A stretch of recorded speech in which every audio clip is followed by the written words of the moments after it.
Each day in the United States, over 8 people are killed and 1,161 are injured in crashes that are reported to involve a distracted driver.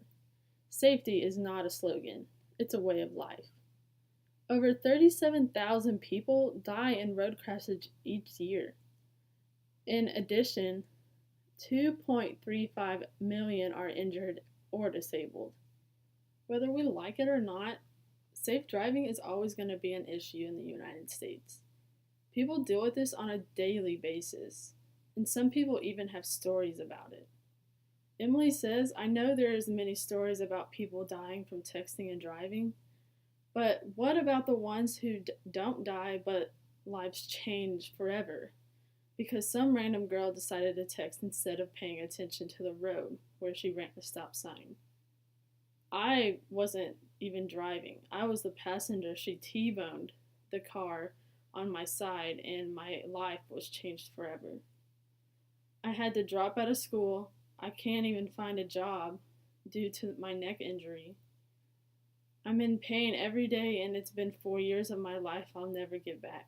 I just hope people can realize paying attention to the road is more important than texting your friends or anyone for that matter. Megan D also says my grandson Enzo Williams recently died in a car accident. He was only 6 months and 15 days old. They were waiting to turn left at a red light when the driver who hit them was texting and not paying attention, according to textinganddrivingsafety.com. In the last decade, 68,000 teens have died in car accidents. This is a map of the states in the United States that have banned texting and driving.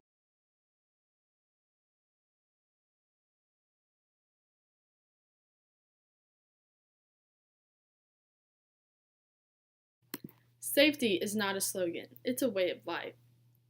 46 states, including Washington, D.C., Puerto Rico, Guam, and the U.S. Virgin Islands, ban text messaging for all drivers. 2 states prohibit text messaging by novice or teen drivers. 3 states restrict school bus drivers from texting.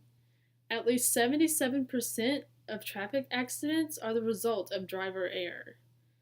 At any given daylight moment across America, approximately 660,000 drivers are using cell phones or manipulating electronic devices while driving, a number that has held steady since 2010, according to NOPUS.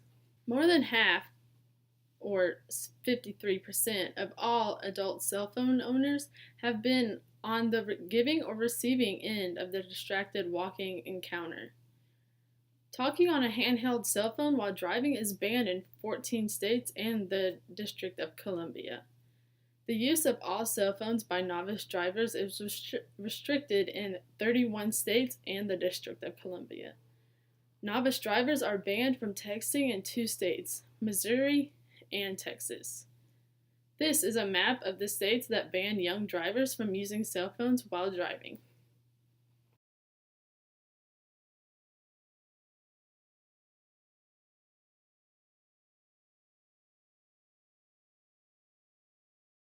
If we focus more on driving and not being on our phones, let alone falling asleep at the wheel, we can decrease the road crash costs in the United States, which are right now $230.6 billion per year, or on average $820 per person.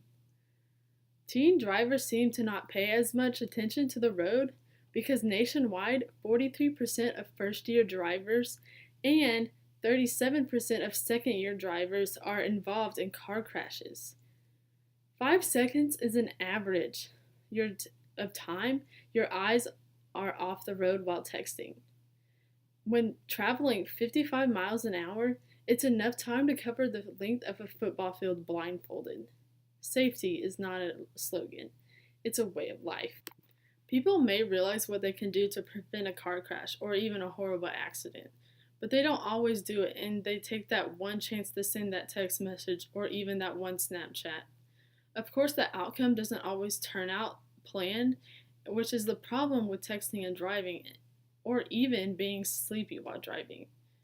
Isn't this a bigger problem than gun control in the United States? Our politicians should be talking about the issues with safe driving and how these problems need to be fixed. Because this isn't a current topic being talked about, we can take control of the situation ourselves.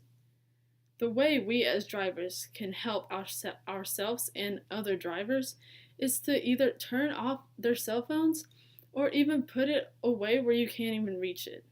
So, I challenge everyone who is watching this right now that drives to put your phone away from you in the car every time you drive.